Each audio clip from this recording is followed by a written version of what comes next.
Untuk soal yang pertama, studi kasus 1.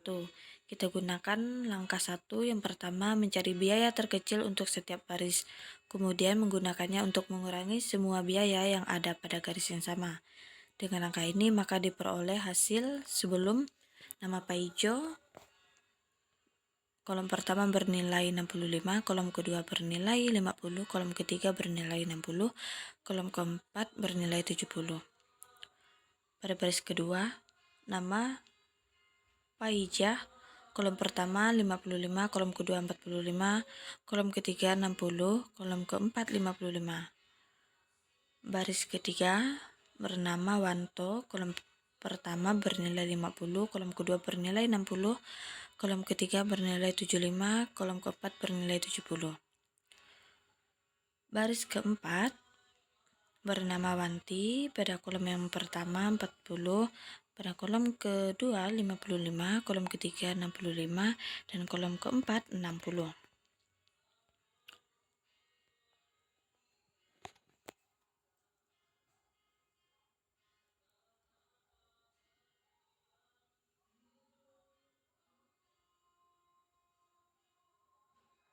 Sesudah mengurangkan nilai setiap baris dengan nilai terkecil setiap baris, dapat dilihat baris pertama bernama Paijo, pada kolom yang pertama bernilai 15, kolom kedua bernilai 0, kolom ketiga bernilai 10, kolom keempat bernilai 20.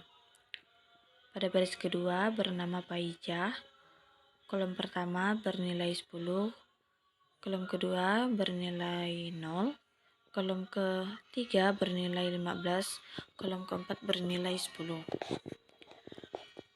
Baris ketiga bernama Wanto, kolom pertama bernilai 0, kolom kedua 10, kolom keempat 25, kolom ketiga 25, kolom keempat 20. Baris keempat bernama Wanti, pada kolom yang pertama bernilai 0, kolom kedua bernilai 15, kolom ketiga 25, kolom keempat 20. Jadi, untuk langkah keduanya memastikan semua baris dan kolom sudah memiliki nilai 0. Dan ternyata kolom 4 dan 5 belum memiliki nilai 0. Dengan demikian perlu dicari lagi nilai terkecil pada kolom tersebut untuk selanjutnya digunakan untuk mengurangi semua nilai yang ada pada kolom tersebut. Kolom yang sama dengan langkah ini maka diperoleh hasil sebelumnya bernama Paijo dengan nilai 15, 0, 10, 20. Yang kedua bernama Paija bernilai 10, 0, 15, 10. Yang ketiga bernama Wanto bernilai 0, 10, 25, 20. Yang keempat bernama Wanti bernilai 0, 15, 25, dan 20. Sesudah ini dapat dilihat pada tabel. Untuk Paijo bernilai 15, 0, 0, 10. Untuk Paija bernilai 10, 0, 5, 0. Untuk bernama Wanto bernilai 0, 10, 15, 10. Untuk bernama Wanti bernilai 0, 15, 15, 10. Untuk langkah ketiganya, memastikan atau mengecek lagi tabel penugasan apakah sudah memiliki nilai 0 yang sesuai dengan jumlah sumber daya yang juga tercermin dengan jumlah barisnya. Misal jika ditugaskan adalah 4 karyawan, maka harus ditemukan nilai 0 sebanyak 4 buah yang terletak di baris dan kolom berbeda. Sebaiknya dimulai dari baris yang hanya memiliki satu nilai 0. Langkah ini mengandung arti bahwa setiap karyawan hanya dapat memegang satu peran atau pekerjaan. Untuk perhatiannya, dari matriks di atas ternyata nilai 0 yang ditemukan pada baris 3 dan 4, pada baris Wanto dan baris Wanti, meskipun berbeda baris namun masih dalam kolom yang sama. Sehingga dapat dipastikan masalah belum optimal dan perlu dilanjutkan ke langkah berikutnya.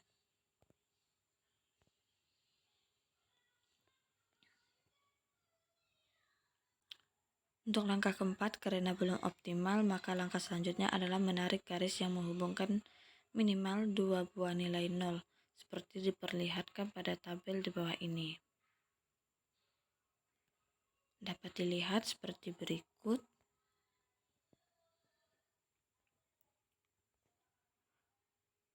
Untuk langkah kelimanya, perhatikan nilai-nilai yang belum terkena garis, pilih nilai yang paling kecil dari tabel di atas adalah nilai 10.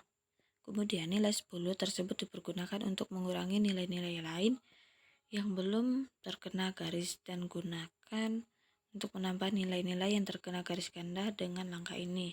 Maka diperoleh hasil pada baris pertama, kolom pertama, hijau. Untuk kolom kedua bernilai 25, kolom ketiga 0, kolom keempat 0, kolom kelima 10.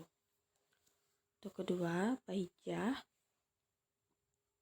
Kolom kedua 20, kolom ketiga 10, kolom keempat 5, kolom kelima 0. Baris ketiga bernama Wanto pada kolom pertama. Pada kolom keduanya bernilai 0, kolom ketiga 10, kolom keempat 5, kolom kelima 0. Pada baris yang pertama bernama Wanti pada kolom pertama. Pada kolom keduanya bernilai 0, kolom ketiganya bernilai 15, kolom keempat 5, dan kolom kelima 0.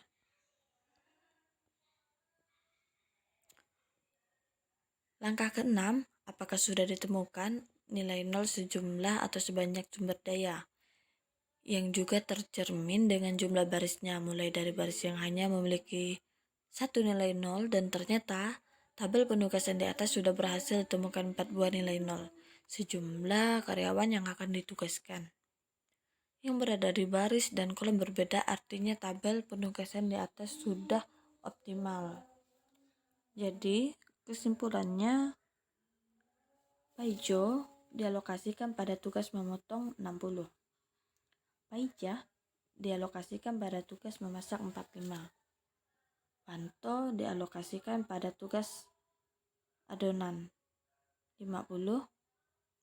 Wanti dialokasikan pada tugas mengemas 60. Jadi semua total ditambahkan menjadi 215. Maka pengalokasian optimal pekerjaan terhadap 4 karyawan tersebut adalah 215 dikali 1000 sama dengan 215.000 per harinya.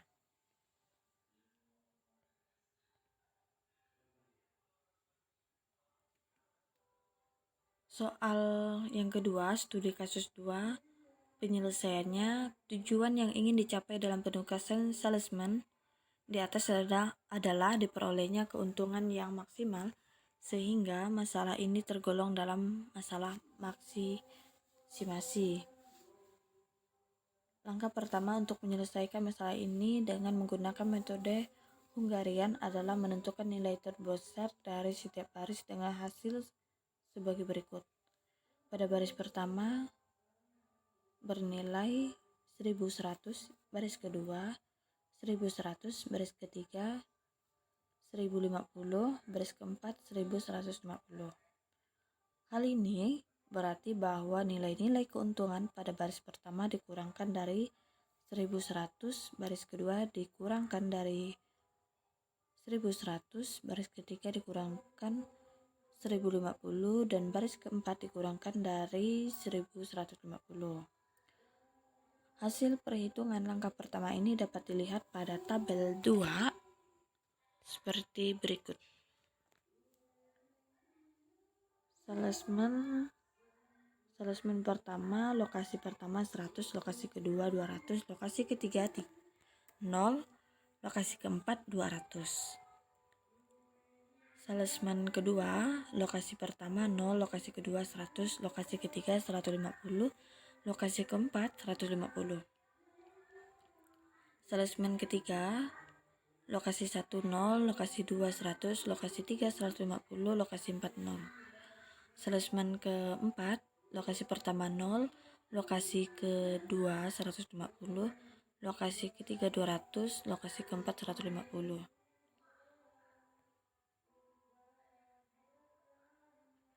Selanjutnya diperiksa apakah setiap kolom telah mempunyai nilai 0.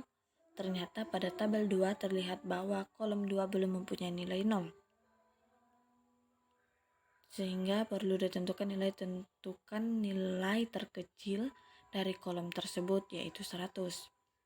Setiap nilai pada kolom 2 dikurangkan dengan 100 sehingga diperoleh hasil seperti pada tabel 3.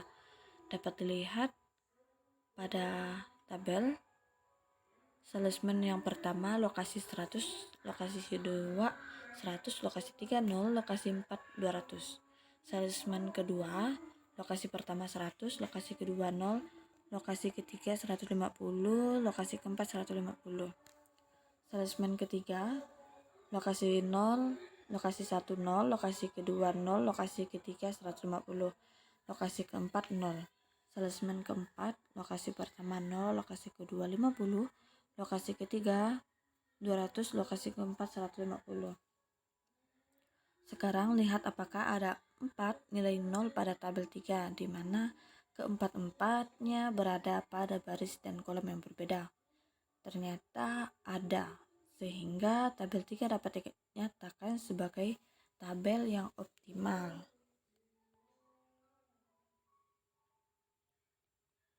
Sebagai langkah terakhir adalah penentuan penugasan salesman ke daerah pemasaran berdasarkan pada nilai-nilai 0 tadi. Dimulai dengan jumlah nilai 01, yaitu baris 1 dan baris 4. Yang berarti salesman 1 ditempatkan di daerah pemasaran 3, salesman 4 ditempatkan di daerah pemasaran 1. Untuk baris kedua, terdapat 2 nilai 0, tetapi karena daerah pemasaran 1 telah diberikan kepada salesman 4, maka salesman 2 ditempatkan di daerah pemasaran 2. Dan yang terakhir salesman 3 ditempatkan di daerah pemasaran 4. Berdasarkan penugas yang dibuat di atas, maka nilai keuntungan yang akan diperoleh adalah sebesar 1100 ditambah 1000 ditambah 1050 ditambah 1150. Jadi hasil nilai keuntungannya itu adalah 4.300.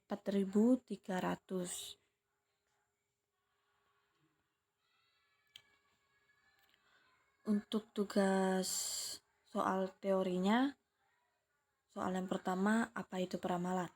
Peramalan dalam bahasa Inggrisnya forecasting adalah suatu teknik analisa perhitungan yang dilakukan dengan pendekatan kualitatif maupun kuantitatif untuk memperkirakan kejadian di masa depan dengan menggunakan referensi data-data di masa lalu.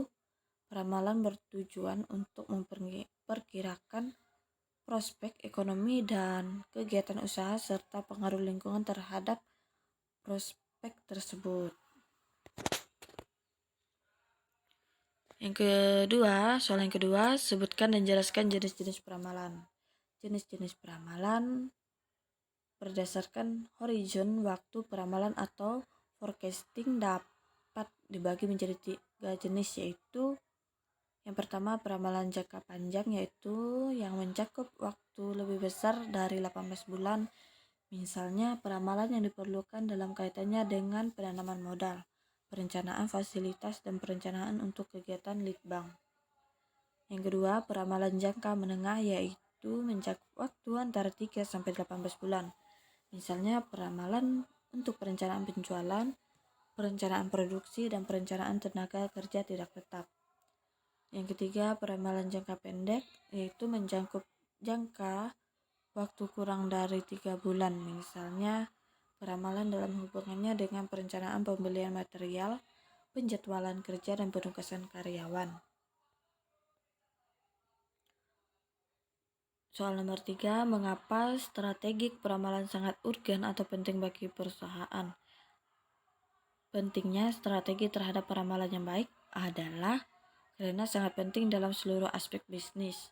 Peramalan hanya merupakan estimasi atas permintaan hingga permintaan aktual menjadi diketahui.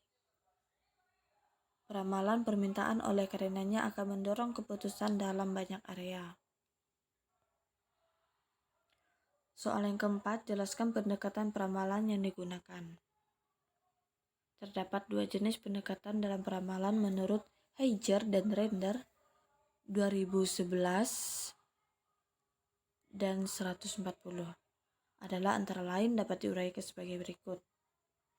Yang pertama, tinjauan metode kualitatif. Peramalan yang menggabungkan beberapa faktor, diantaranya seperti intuisi, pengalaman pribadi, dan sistem nilai pengambilan keputusan. Adapun di dalam metode peramalan model kualitatif ini terdapat beberapa teknik, yakni antara lain sebagai berikut.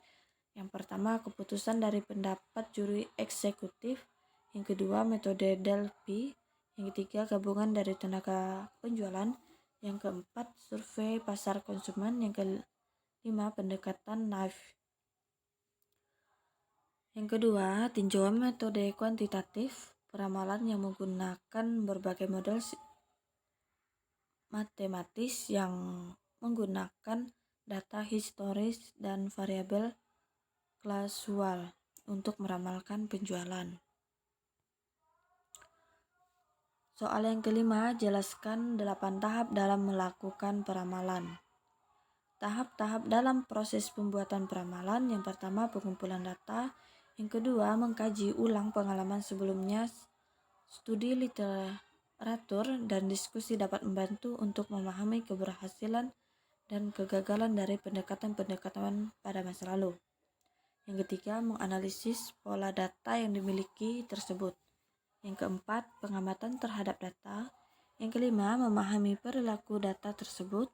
Yang keenam, pemilihan metode peramalan. Yang ketujuh, mengevaluasi kesalahan atau ketelitian metode peramalan. Yang kedelapan, memilih metode peramalan dengan tingkat kesalahan terkecil, memvalidasi dan menginterpretasikan hasil peramalan. Sekian video record untuk tugas UTS mata kuliah Manajemen Operasi 2. Atas perhatiannya saya ucapkan terima kasih.